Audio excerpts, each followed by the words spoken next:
Inevitablemente, todo aquello que un día fue color de rosa, hoy se está convirtiendo en gris y lúgubre.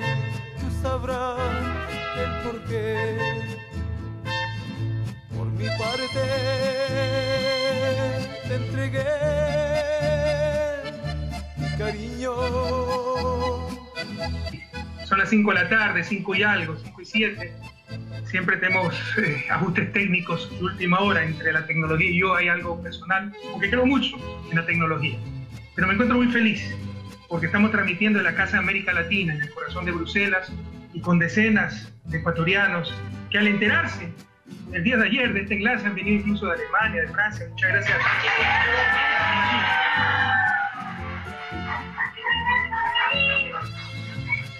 Y aquí tenemos dirigencia muy dinámica en Bélgica, queridos compañeros como Dígar, como Felipe, ellos son lojanos, que organizan a cada momento eventos. Este evento, en principio, estaba organizado para reflexionar más que conmemorar, celebrar el 12 de octubre, que se llama de forma equivocada descubrimiento de América, cuando América estaba descubierta hace rato, lo que fue la invasión de los europeos a nuestra América. No hay que llorar por el pasado, eso es obvio, pero no hay que olvidarlo para no cometer los mismos errores nuevamente. Claro, de esa invasión surgió una cultura, el mestizaje, pero también grandes problemas, saqueo, explotación, y si hubiera existido el Estado de Derecho, el actual orden mundial en esa época, serían ellos los que tendrían que pagarnos a nosotros y no nosotros a ellos una deuda ilegítima. Y es más, aquí hay que reflexionar también sobre el enigma del desarrollo, como yo le llamo, estoy escribiendo un libro al respecto, porque del río Bravo para adelante, plena de salud, por favor, que se apagó, del río Bravo hacia el norte, se desarrollaron esos países. Alguien apagó la luz, por favor, gracias. Y del río Bravo para el sur, seguimos subdesarrollados. Las respuestas son múltiples, son complejas, un gran enigma, pero una de esas respuestas, sin duda, son las élites que nos dominaron. Élites que explotaron el reino, que no generaron riqueza, extrajeron riqueza. Y cuando acumulaban riqueza, no servían para impulsar a los demás, incluso cuando era por progreso técnico esa riqueza, por innovación, por emprendimiento, y no servía para diferenciarse de los demás. Y lo vemos hasta ahora, en el siglo XXI en América Latina, con sus clubes exclusivos, sus escuelas exclusivas, sus barrios exclusivos, todo exclusivo, para diferenciarse del resto. Esa es una de las claves del desarrollo, que nuestros estados sean estados verdaderamente populares, representando a las grandes mayorías, y no los estados capturados por unas élites representando solo sus intereses, y esos intereses nos hacían parecer como los intereses de las grandes mayorías, que era absolutamente falso. Eso ha sido la revolución en los últimos 10 años, el cambio en las relaciones de poder. Pero como vamos a ver, tal vez este es el enlace más importante que he dado, menos digital, yo creo que uno de los más importantes en la historia. Ese viejo país quiere volver, esos viejos poderes quieren volver, como yo le llamo el país de la camioneta. Ya vamos a explicar por qué. Un saludo a los compañeros de Santay, estoy preocupado. Sí saben que un pesquero se llevó el puente peatonal, parte del puente peatonal, y tenemos en Santay una comunidad de pescadores, fueron rescatados de la pesca de subsistencia, se dedicaban al turismo, y hoy ese turismo debe estar seriamente disminuido. Un abrazo a ellos, ojalá se resuelva prontamente el problema grave del desplome de parte del puente peatonal por esa embarcación que fue a la deriva prácticamente. Y un saludo a mi compañero de Alianza País, están reunidos ahorita en las Chiris, decenas de dirigentes preparándose para enfrentar estos momentos durísimos que vive la patria, que vive la revolución. Nadie se engaña, no solo que la revolución no continúa, no el 24 de mayo, hay toda una contrarrevolución en marcha. Su principal enemigo, borrar a Correa del mapa. Es decir, el problema de la revolución de Alianza País ha sido yo, ellos son los gerentes propietarios de los principios de Montecristi. ¡Cuánta vanidad! Como decir, sí, yo estoy de acuerdo con la revolución cubana, pero Fidel Castro era un dictador, autócrata, etc. Eso no existe, no pueden disociar las dos cosas. Eso es lo que intentan hacer los envidiosos, los armistas, los lobos disfrazados de cordero. Vamos a enfrentar estos tiempos durísimos, no buscamos eso, hacia la vida. Yo creo que soy un hombre muy afortunado, no le tengo miedo a los desafíos, ojalá no hubiera ocurrió. Hay que saber enfrentar con algo, todo el mundo lo hubiera sabido. Cuando no era nadie, recién llegado de Lovaina, luchando contra la corrupción en mi país, perdí mi empleo, fui perseguido, amenazado de muerte, incluso como se puso penales. Nosotros Nosotros hemos luchado contra la corrupción toda la vida. Permitiremos que canallas jueguen con nuestro principal tesoro, bagaje,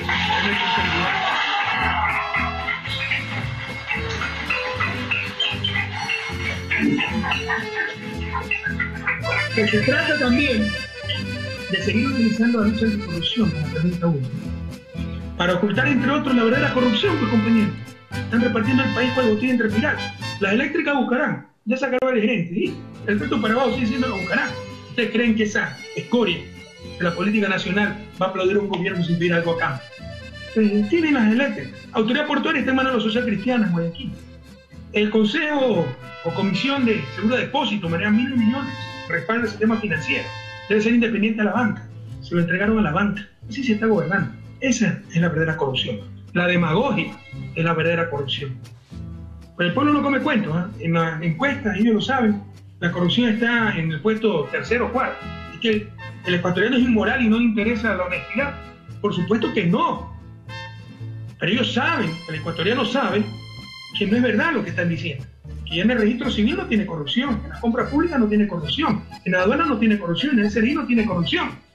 Que queda esa corrupción de los pájaros de alto vuelo, que existe en todas partes del mundo y que hay que combatirla. Pero prohibido olvidar, compañeros. Odebrecht acaso no era la gran empresa. ¿Recuerdan cuando la expulsé? Salió Carlos Vera, que era el encargado de comunicación de Odebrecht, a insultarme. La prensa, tratarme de dictador, que no se tratara a empresas extranjeras, a inversión extranjera. Odebrecht organizaba concursos de periodismo en América Latina. Contra la corrupción. Eso es Odebrecht. Prohibido olvidar. La gente sabe que esto es una cuestión aislada de paro, de alto vuelo, que ha sido sancionada, pero que el día a día esa corrupción institucionalizada ya no existe. Quieren volver a implementar. Eléctrica ya no existe. No es que el ecuatoriano es inmoral, como nos quieren hacer creer. No es que no les interesa el asunto de corrupción. No lo ven en su vida cotidiana. Ven un cambio radical. Ustedes lo han visto, compañeros. Muchos de los que han regresado al país antes de inmigración ya había extorsiones para sacar la maleta adicional, para no pagar ciertos impuestos. Ya eso no existe, compañeros. Y la gente se da cuenta. Lo que se consulta, compatriotas, engañosamente en la pregunta 1, ¿saben una cosa? Existe en el Código Penal desde hace más de 45. Esa es la verdad. No es una excepción. Muchas veces han hecho lo mismo. Preguntan cosas o anuncian cosas que están más que establecidas. En el nuevo Código, está en el artículo 278. Se los voy a leer. La interdicción política. Aquí dice, el último inciso.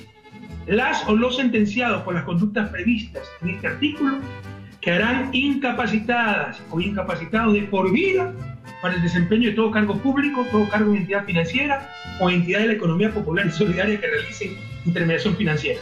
Esto es lo que están preguntando. Ya existe en el código. Es pura demagogia, puro populismo. También existe que tendrán que responder con sus bienes hasta el monto de lo robado. Robaron 10 millones, tienen 10 millones, tendrán que darlo para pagar lo que robaron. Eso ya existe. Están preguntando nuevamente.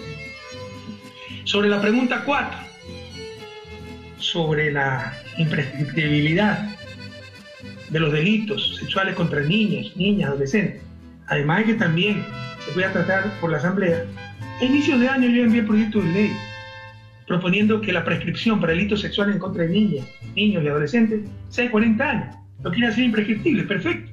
Pero ¿por qué no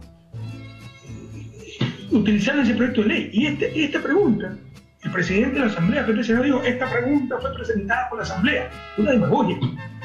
Se la podía tratar la Asamblea en la ley. Una ley la podía tratar la Asamblea. Y tienen el proyecto ya de ley presentado. Hubiera bastado que la Asamblea de trámite esta ley y se ponga la imprescriptibilidad. Les insisto, son cosas que ya existen o pudieron tratarse por medio de la Asamblea, pero se trata de preguntas de enganche, pura demagogia, para que la gente diga sí a eso y a todo. Y el último grupo de preguntas, sinceramente la irrelevante, no porque sea irrelevante la ecología, me voy a sacar de contexto, no, porque no cambia nada casi. En la quinta, ¿está usted de acuerdo en incrementar la zona intangible al menos 50.000 hectáreas y reducir el área de explotación petrolera autorizada por la Asamblea Nacional en el Parque Nacional Yasuní de 1.030 hectáreas a 300 hectáreas? Qué lindo, Yasuní, lo que es. 6. ¿Está usted de acuerdo con enmendar la Constitución de la República del Ecuador para que se prohíba la minería metálica en todas sus etapas en áreas protegidas, en zonas intangibles y centro urbano, de acuerdo al anexo 6? Hay preguntas que... La quinta no aporta nada. Y la sexta aporta marginalmente e inconsistentemente. Ustedes saben que la iniciativa de Yasuní Teté la creamos nosotros. La postura, yo la diseñé, compañero. No era que se afectaba el parque, era que se evitaba enviar a la atmósfera 400 toneladas de CO2 y por eso, para evitar eso, que era nuestro derecho de explotar ese petróleo, necesitamos una compensación de la comunidad internacional para dejar el petróleo bajo tierra. Es como el mecanismo RED. Se paga por evitar la deforestación, para mantener el bosque en pie, porque ese país tiene derecho a talar el bosque, pero para que no tale se paga. Es un mecanismo RED de las Naciones Unidas que existe. Es análogo la iniciativa Yasuní Teté en cuanto a emisiones evitadas. No lo entendió así el mundo. Fue tal vez la decisión más dolorosa que tuve que tomar en agosto del 2013.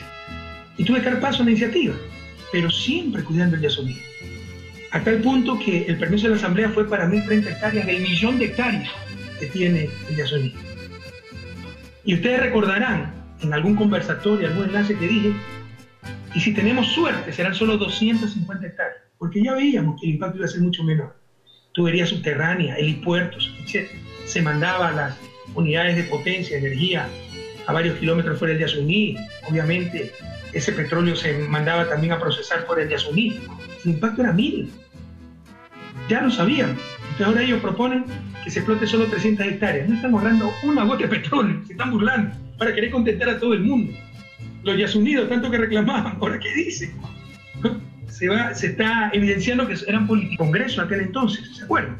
Por insanidad mental, porque le decían el loco Bucarán. Es decir, si le decían el chino Bucarán, lo votaban por extranjero.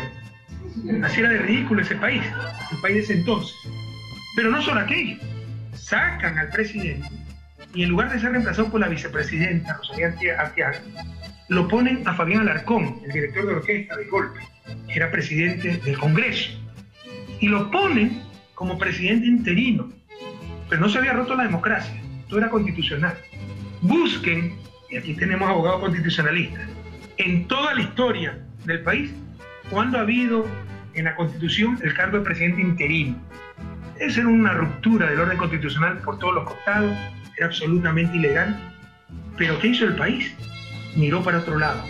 La prensa hizo mutis por el foro, los analistas aplaudían esto, y los victoriosos políticos del momento,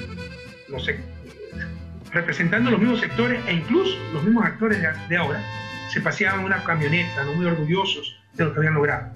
Insisto, yo he sido el principal adversario de Bucaram, para mí lo peor de la política, pero no podemos atentar contra principios constitucionales por la coyuntura. Como veremos, pues eso destruye al país, no es que lo ayude. De hecho, recuerdo, después de esta barbaridad, tuvimos 10 años de una inestabilidad terrible. Ningún gobierno electo acabó su periodo hasta antes de mi gobierno. En 10 años tuvimos 7 presidentes, 50 a Rosalía 8, 50 al Triunvirato cuando se fue Lucio 11. Esa fue la realidad del país. Pero esto es sabido que votaron a Bucarán, sabidísimo. Y para lavarse un poco la cara, una falsa democracia, como nos quieren hacer creer ahora, llamaron a consulta también, mayo del 97. La pregunta 1, ¿ratifica usted el mandato popular de la jornada de febrero ejecutado en la decisión del Congreso Nacional que resolvió cesar en las funciones del presidente constitucional de la República, el abogado Abdalá Bucarán? ¿Saben con cuánto ganó esto? Con 61% del voto total, solo tuvo 19% de voto en contra, y esto significa 76% del voto válido, aunque ahí lo que valía eran los votos totales. 61% de voto total, 76% de voto válido. ¿Se imaginan la inmensa mayoría ratificando algo que era absolutamente inconstitucional? Pero así se manipulaba a nuestra gente. Pero esto no hace verdad la mentira, no hace democrático lo antidemocrático, no hace constitucional lo inconstitucional. Pregunta 2. ¿Está usted de acuerdo con la resolución del Congreso Nacional que al cesar en su función al expresidente constitucional de la República, Abdalá Bucarán, eligió como presidente constitucional interino, eso no existe, de la República el doctor Fabián Alarcón Rivera hasta el 10 de agosto de 98? 55% sí, 25% no, 68% y más del voto válido. Abrumadora mayoría a favor. Pero esto no convierte, insisto, una verdad, una mentira en verdad. Esto no convierte algo inconstitucional en constitucional. Esta es la falsa democracia. La democracia la opinión de la mayoría. No es la verdad. La democracia no es la conveniencia de la mayoría o el gusto de la mayoría coyuntural, sino esa decisión mayoritaria con reglas preestablecidas. Si no, tenemos anarquía.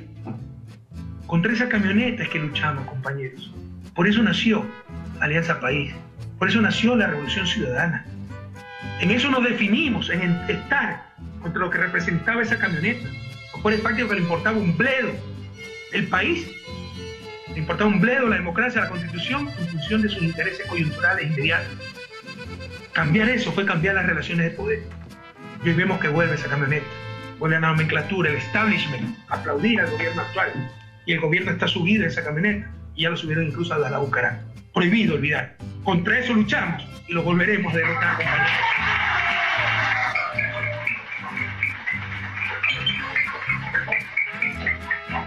He tomado más de una hora en explicarle la consulta, que es un golpe blanco. Me quedan 2 temas, voy a tratarlo lo más rápidamente posible. Pero sí quedó claro la consulta. Golpe de Estado, disfrazado de democracia, como hicieron en el 97. Que así hubiese dado resultado, moralmente, éticamente inadmisible. Pero lo peor, por esa conveniencia coyuntural, es votar a Abdalá, nombrarlo a Mayán Alarcón, llamar en la efervescencia popular, el odio contra Bucaram, una consulta popular y ganarlo. Por esa zapada, tuvimos 10 años de inestabilidad. No hubo gobierno que acabara su periodo. 7 presidentes en 10 años, 11, depende de cómo los cuenten. Y siguieron mirando por otro lado, con otras inconstitucionalidades. Transitoria 42 de la Constitución del 98, preparando el periodo bancario, la ley AGD, la dolarización, y nunca cambiaron la Constitución que decía expresamente que la moneda nacional es el Sucre. De eso nace, de estas zapadas de los politiqueros irresponsables, ¿no? Nacen todas estas inconstitucionalidades que nos han hecho tanto daño, y volvemos a ese país del pasado, ese país de la camioneta. Caso Jorge Glass, muy rápidamente, aunque merece mucho más. Jorge, nuestro abrazo solidario a él, a su familia, se mostró sombría de bien. No yo como Alberto Dají, que pese a lo que él sufrió, la persecución de Férez Cordero, el primero en acusar y acosar al vicepresidente. ¿Cómo puede haber tantas contradicciones? Un hombre que sufrió la persecución, pero era un tipo inocente, honesto. Aquí se está aplicando el libreto de Brasil, judicializar la política, que empieza con el linchamiento mediático para que lo condenen los titulares, para que la opinión mayoritaria sea que Jorge es culpable, cuando eso tiene que decidirse en tribunales independientes que dejan de ser independientes, con la presión mediática, que tiemble el mundo. Un hombre inocente está en la cárcel y injustamente en la cárcel. No había necesidad de dictar.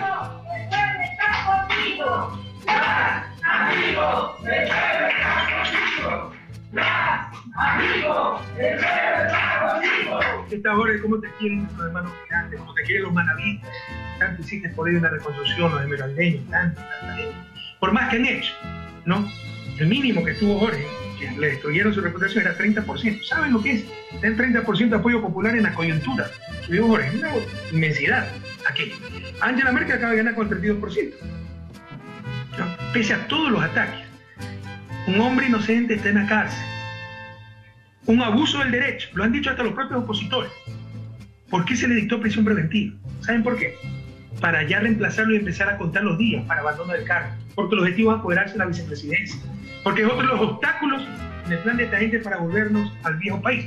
Le pasa algo al presidente Lenín Moreno, que tiene salud por ahí, así mienta Miguel Carvajal, no voy a dar más detalles, pero ellos saben que están mintiendo. Le pasa algo, el presidente Jorge Glass se les acabó la fiesta.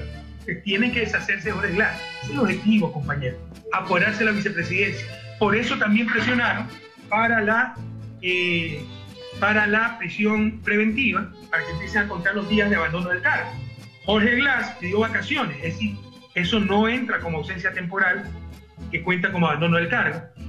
Y pese a eso nombraron una vicepresidenta encargada. Eso es absolutamente ilegal, porque no existe lo que llama la Constitución, no tengo aquí el artículo, pero revisen, si alguien me lo busca en buena hora, la ausencia temporal. No, Jorge ha pedido vacaciones, pero está detenido. Yo en mis vacaciones puedo estar detenido, puedo irme del país a vacacionar, puedo estar durmiendo en mi casa. Eso es el problema mío, que no cuentan los días del abandono. No tenía que haber reemplazo en la vicepresidencia. Era como cuando Moreno fue a Nueva York, ya lo que hicieron nuestros migrantes, dicho se pasa una semana, entonces tenía que tener un reemplazo. No, porque no era, como lo define la Constitución, ausencia temporal. Entonces, pero ahora le han hecho eso ilegalmente. ¿Por qué? El objetivo es, como saben que en la Asamblea hay todavía reservas de moral, no van a poder lograr los 2/3 para destituir al presidente y vicepresidente legalmente, porque no están los causales, entonces quieren sacarlo de la vicepresidencia por abandono del cargo. Detenerlo, entonces se nombra un reemplazo y abandonó el cargo. Eso es todo, compañeros. La verdad es que no hay una sola prueba, lo ha dicho el propio vicepresidente, lo han dicho todos los abogados con los que he conversado y conocen del caso, no por otro, porque otros se dejan llevar por lo que le dicen. No hay una sola prueba. Yo le ofrecí el enlace pasado, se me había quedado, las declaraciones de Rivera que prácticamente no salieron en la prensa nacional. Sí salen a un corrupto confeso, como este tipo Santos de Odebrecht, pero no sale lo que dice Rivera, ¿no? Es contundente. Aquí está. Déjenme un ratito que tengo tantos documentos. A ver. Aquí está, ¿no? Las declaraciones de Ricardo Rivera. Dice, el principal acusado, o uno de los 18 acusados, también quiero que prueben asociación ilícita entre 18 personas, ¿no? Cantidad, lo que está haciendo. No es verdad que haya buscado al señor José Concellao Santos para intermediar con el Estado ecuatoriano. Lo dice en su declaración. Mi relación con el señor Jin, que es el dueño de Glory, no sé cuánto, en Hong Kong, fue en el 2010 y esa transferencia ocurrió en el año 2012. No tengo ningún vínculo comercial ni profesional con Glory International Beauty. Bueno, ese es el problema de nivel. Lo importante, es absurdo que yo haya influenciado a un vicepresidente de la República, en este caso el ingeniero Jorge Glass. Eso dice en su declaración, ¿no? Los Glass siempre han sido de carácter familiar. Jamás hemos tratado temas que estén relacionados o que tengan que ver con el presente caso de supuesta asociación ilícita y sobornos por parte de Odebrecht. Jamás tratamos temas que tengan que ver con Santos, ni de la empresa, y el único tema que conozco de la compañía Glory fue que me hizo conocer el vicepresidente por correo. El ingeniero Glass me hizo conocer el resultado de las investigaciones, ya que el gobierno investigó la denuncia de Páez, hizo la investigación. Esos resultados no son reservados y concluyen con la no participación mía en dicha empresa. Eso lo declara Rivera, pero le da más credibilidad a un corrupto confeso como Santos, que tiene centenas de millones de razones para odiarlo. Porque le quitamos el puerto de Manta, $200 millones. No le pagamos 80 millones que tenemos que pagarle, teníamos que pagarle, pero lo retuvimos cuando se explotó el escándalo de corrupción. Usted no la tiene jurada. No solo eso, compañero. Yo conozco el caso. Esto a mí nadie me quita la convicción que esto es una trama política nacional e internacional. Porque como ya sabían que Jorge iba a ser candidato a presidente o vicepresidente, esto empezó 2 años antes. Acuérdense, en noviembre del 2016 también la publicación de diario La Estrella de Panamá, un diario amarillista. Pero las delaciones de estos tipos de Odebrecht, Santos, fueron a inicio del 2016. Vienen en junio del 2016 con grabador en mano para involucrar al vicepresidente y no lo logran. Graban al vicepresidente. O sea, si el vicepresidente estaba involucrado, lo más fácil era grabarlo él, ¿no? Cuando se tiene reunión con el vicepresidente, este tipo les trata, yo he escuchado los audios, les trata de sacar, y bueno, ¿cómo va la campaña? No sé. Y bueno, ¿usted va a ser candidato? No sé. Y no logra absolutamente nada. Cuando se reúne con el control, se dice Jorge Glass, pero lo dice este corrupto, porque claramente la trama es tratar de involucrar a Jorge Glass. Y cuando ya se quedan sin pruebas, sale por ahí un pendrive, ¿no? A ver, aquí está. ¿Qué artículo es? Artículo 150, está en 146. A ver, 146. La Constitución señala que son causas de ausencia temporal del presidente y vicepresidente, la enfermedad u otra circunstancia de fuerza mayor que le impida ejercer su función durante un periodo máximo de 3 meses, o la licencia concedida por la Asamblea Nacional. Por el pidió vacación. Y solo en este caso se lo reemplaza el vicepresidente. Lo reemplazaron pese a que está de vacaciones aceptadas. ¿Es para qué? Para que contarle los días para declarar el abandono del cargo. Todo esto, acusar a un hombre inocente, la judicialización de la política, el libreto de Brasil, como hicieron con la presidencia brasileña, con el caso de Dilma Rousseff y el traidor Temer, aquí tenemos otro traidor, el Temer ecuatoriano, es para apoderarse de la vicepresidencia, no se engañen. En todo caso, cuando se les caía el caso, sale un pendrive que con centenas de mensajes que demuestran una relación más allá de lo familiar de Jorge Glass con Rivera. Primero, no es prueba válida. Segundo, incluso tomando todo como está, no dice absolutamente nada. Yo he revisado los mails, no me lo han contado. 92, 95 mails en 6, 7 años, un mail más o menos por mes. 60% de eso sobre su tesis cuando la acusaron de que había plagiado. Nunca hablan de Odebrecht, nunca hablan de esa tontería. Nunca nada. Pero a la opinión pública le dice, hay un flash drive lleno de mensajes de Jorge con su tío. Eso es falso. Pero no solo eso. Claramente una jugarreta de inteligencia. De repente aparece un testigo con un pendrive. Cuando lo interrogan no sabe ni cómo prender una computadora. O sea, pero él bajó toda la clave, toda la información, etcétera, ¿no? Y cuando le preguntan por la computadora, que es lo que se requiere para saber si algún mail fue manipulado, dice que la botó. Y le da el pendrive a un capitán de inteligencia que es amigo de él. ¿Quién puede creer esas piedras de molino? ¿Quién puede tragarse esas piedras de molino? Esto es una guarreta de inteligencia. Eso ni siquiera es prueba válida, debería ser desechada por el juez, por el tribunal. Pero incluso si fuera aceptada, no dice absolutamente nada. Oneglass, que el mundo entero lo sepa, que todos ustedes lo repitan, es un perseguido político, un inocente que está preso, que tiembla el mundo, compañero. Jorge, un abrazo para ti, toda nuestra solidaridad y nuestra admiración por tu vida de lucha. No saliste corriendo como tantos otros cobardes que te insultan y te persiguen. Ha dado ejemplo de convicción, de responsabilidad, cómo han abusado del derecho, con qué saña te han tratado. Por último, las medidas económicas, realmente no hay mucho que hablar en eso. A ver, es que en verdad no es nada, son cosas dispersas. Saben que el modelo, nuestra política ha funcionado, no las están cambiando, las están manteniendo como debe ser, pero recuerden que empezaron con un supuesto decreto de austeridad. Me río porque de los 28 puntos de ese decreto, 18 estaban en vigencia permanentemente u ordenados por nosotros, ¿no? Les pongo un ejemplo. Prohibición de vehículos, artículo 19. Comprar carros caros. Hace rato que está esa prohibición. La van a repetir para que haya bien. Y ahora acá rato vender los carros de lujo. ¿Dónde están? El único carro de lujo que teníamos era el de Lenín Moreno. ¿Dónde están? Puro show, pura mentira.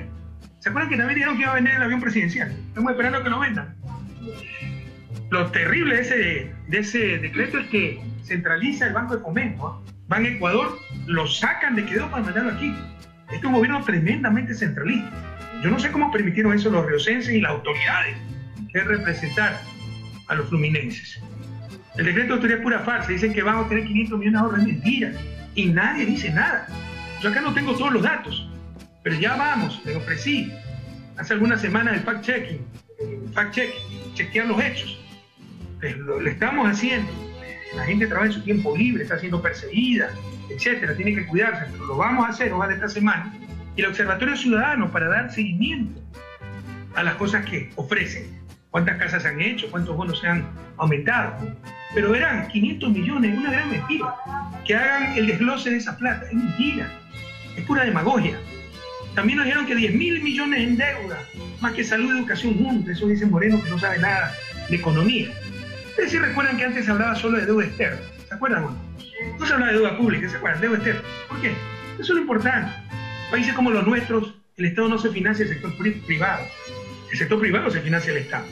Países como Alemania sí se financia el sector privado nacional e internacional. Entonces, lo importante es sobre todo la deuda externa. Porque el resto de deuda de un gobierno es inferior al Estado. Es del bolsillo derecho al bolsillo izquierdo. Entonces, nos hablan de que 10.000 millones en deuda, en verdad son 9.250 millones, 7.000 en amortizaciones y 2.250 en intereses. Pero 4.500 millones de deuda interna, es del bolsillo derecho a la izquierda. Deuda externa serían 1.350 millones en intereses, 2.250 millones en amortizaciones, serían unos 3.500, 3.600 millones de dólares en deuda externa y el resto, 5.400, 5.600 millones de deuda interna. Con lo cual es mentira que se quita la salud y educación, porque si tú le pagas a alguien, ellos van a utilizar eso para salud, va a utilizar para crédito. Si le das al Banco Central, son reservas que aumentan y pueden hacer operaciones de crédito. No se perjudica el país. Por eso la importancia de diferenciar entre deuda externa y deuda interna. El efecto es totalmente distinto. Pero con esto nos quieren asustar y esas son las tonterías que habla el presidente. La verdad es que las deudas, el servicio de deuda externa, que es lo importante, es menos del 4% del PIB. Déjenme sacar cuenta de nuevo para ver si no me equivoco. Son 2.500, sí, de amortizaciones. Sí, tengo razón. Menos todavía, 2.500 amortizaciones, 1.350 en intereses. Estamos hablando de 3.850, menos de 4.000 millones, menos de 4% en PIB, lo cual es una cifra perfectamente manejable y razonable, como lo ha dicho el propio ministro de Finanzas, que a cada rato tiene que desmentir al presidente. Solo con los multilaterales tenemos 2.500 millones en desembolsos, se compensan las amortizaciones que tenemos que pagar. Amortizaciones, pago de préstamo, no de interés, pago de préstamo.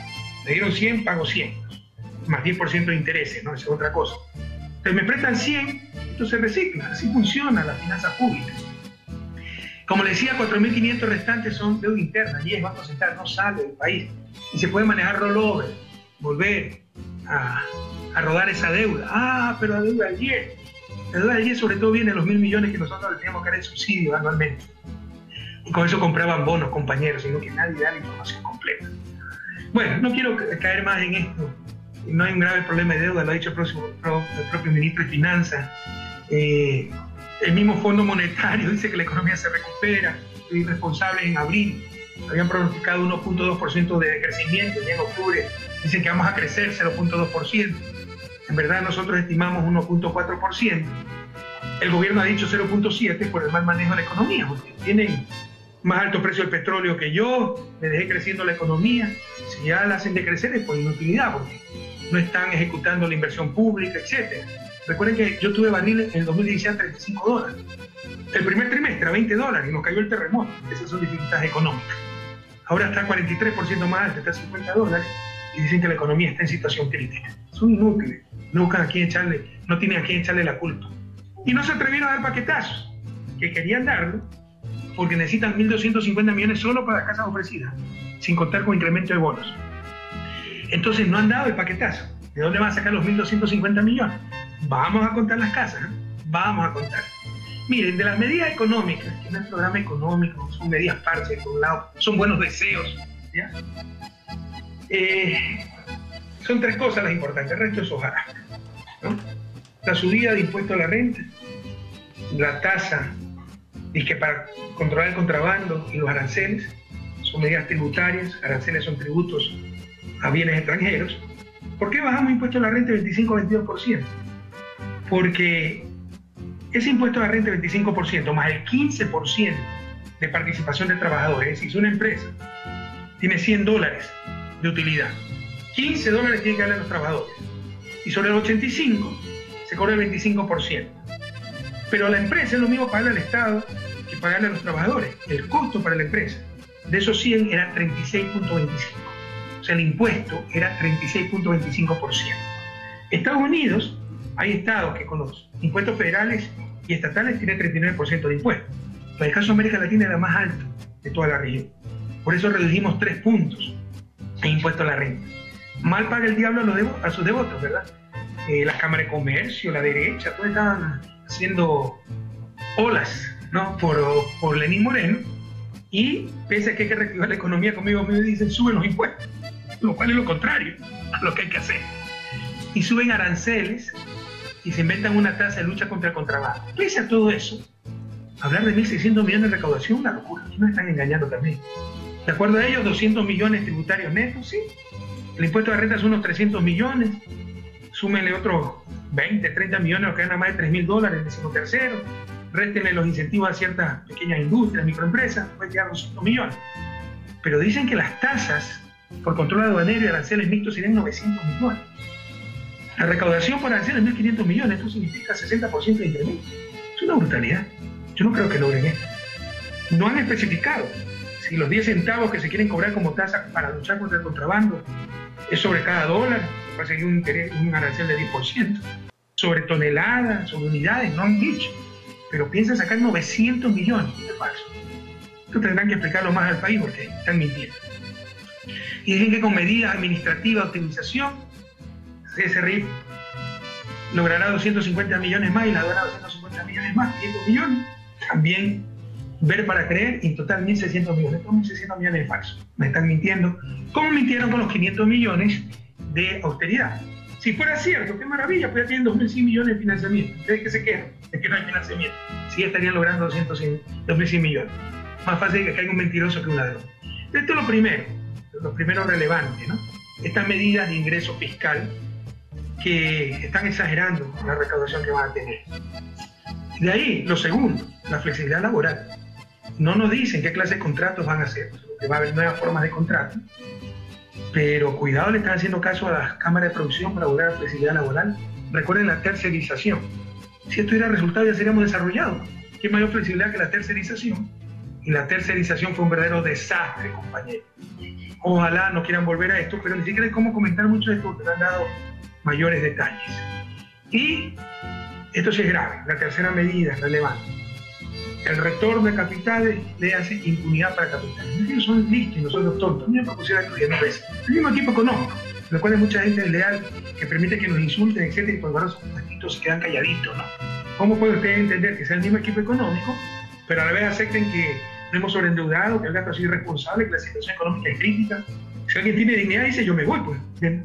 O usted está mintiendo, calladitos, calentando el puesto, ¿no? Qué vergüenza.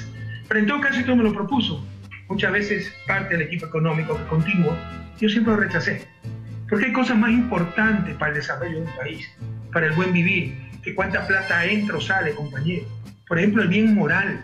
Esto rompe el bien moral básico para una sociedad. Capitales que salieron por falta de confianza en su parte, muchas veces evadiendo impuestos, muchas veces origen ilícito, vengan y les exoneramos impuestos 2 años, 5 años, pero vengan a darnos caridad, no sean malos. Primero, se premia al que no confía en el país, por lo menos, y muchas veces al corrupto, y se castiga al que sí confió en el país y dejó su plata dentro del país. Segundo, ¿no?, es hasta el próximo problema, cuando vuelvan a salir y tendremos de nuevo que regalarles plata para que nos vuelvan a entrar. Mejor, y siempre fue mi posición, eso les soluciona problemas coyunturales, pero nos condena eternamente a su desarrollo. Mejor es decir, quédense nomás con su plata afuera, seguiremos con ustedes, compañeros, podremos salir adelante sin ustedes, como lo ofrecieron muchas veces, pero se trata solamente de impunidad. No han dicho cómo va a venir su capital, si van a respetar solo los que pagaron impuestos o a todo el mundo. Pero incluso los que pagaron impuestos y sacaron esos capitales de empresas offshore, traicionaron a su propio país y están sancionando, discriminando a los que sí dieron su plata en el país. Es terrible, ¿no? El mensaje que se manda es horroroso e insisto, se sacrifica lo más importante para el desarrollo, que no es cuántos dólares me entran o salen en ciertos periodos económicos, sino el bien moral. Bueno, ¿cuáles son los problemas? Ojalá que con los aranceles, tasas, no tengo mayor información, lo corrijan. El mayor problema está en el sector externo, compañeros. Con el boom de importaciones, porque se está recuperando la economía, como se eliminaron las salvaguardias, como habían importaciones congestionadas, acumuladas, la cuenta corriente, que es lo importante, el saldo externo, ¿no?, nos ha bajado del junio del 2016, 954 millones, a junio del 2017, 59 millones. Esto es gravísimo. Si sigue esta tendencia, vamos a tener graves problemas. Tienen que corregir esto. El problema nuestro es el sector externo. Yo sé que el discurso debe ser el sector fiscal, eso es pura política. Porque el sector fiscal implica, si hay un problema fiscal, debe haber menos Estado. Si hay un problema externo, hay menos negocios privados. Las importaciones son privadas, son importaciones privadas. De siempre la punta del sector fiscal. El verdadero problema del país, más un país dolarizado, como ya lo he dicho, es el sector externo. Recuerden que la economía es como una cadena. Pueden tener eslabones muy fuertes, pero la fuerza de la cadena se mide por el eslabón más débil. El eslabón más débil se llama sector externo. Y lo que sí me preocupa, estas son medias parches inconexas, todavía no tengo información completa, yo creo que es una fantasía que va a reunir 600 millones de dólares, pero hay que tener más detalles sobre la tasa a las importaciones y el incremento de aranceles. Pero no hay medidas de impulso a la inversión pública, ni al sector privado, por ejemplo, la reducción de intereses. ¿Qué medidas con respecto a la banca? Porque tienen el pacto con los banqueros, que no quieren tocar el sector financiero para abaratar los créditos, para que haya más crédito. Si siguen así, la economía crecerá poco y en 2018 decrecerá, y no será, como quieren decir, culpa del anterior gobierno, será culpa de su propia mediocridad e ineptitud, compañeros. No hay programa económico, porque hay medidas sueltas, algunas muy preocupantes, flexibilidad laboral, la impunidad para los capitales que salieron, y prácticamente no hay ninguna medida directa para apoyar al sector privado y para recuperar la inversión pública. Estoy tremendamente preocupado porque realmente vemos un gobierno que quiere contentar a todo el mundo, contentando a todo el mundo no hace nada, no toma decisiones, y esto puede hacer perder lo logrado. Ya entregó una economía en crecimiento y el primer trimestre como el segundo país que más creció en toda América Latina, solo nos ganó Uruguay, y estabilizada. Y esta gente redujo a la mitad la expectativa de crecimiento, y puede ser que la reduzca más, pero es por su propia inoperancia, por su propia ineptitud. Compañeros, se alargó un poco el enlace, pero creo que era información importante. Nuestro saludo a Jorge Glass, mejores medidas económicas.